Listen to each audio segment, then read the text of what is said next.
In this tutorial, I'll show you how to publish pages in Confluence Cloud. By the end of this tutorial, you'll know how to publish a new page, update an existing one, and make your content available to your team.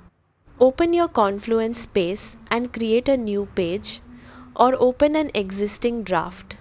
Add your page title, write your content, and insert any images, tables, or macros you want before publishing. When your page is ready, click the Publish button in the top right corner.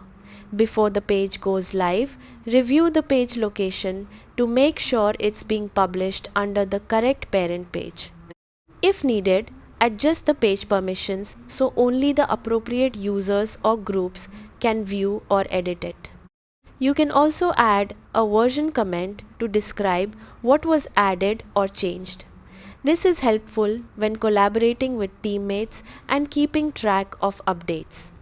After reviewing the settings, click Publish to make the page available to everyone with access to the space. If you're editing an existing page, the button will display Update instead. Clicking Update saves your changes as a new version while preserving the page history. For a faster workflow, you can use the keyboard shortcut Ctrl+Shift+Enter on Windows or Command+Shift+Enter on Mac to publish or update your page. That's how to publish pages in Confluence Cloud. Thanks for watching, and I'll see you in the next tutorial.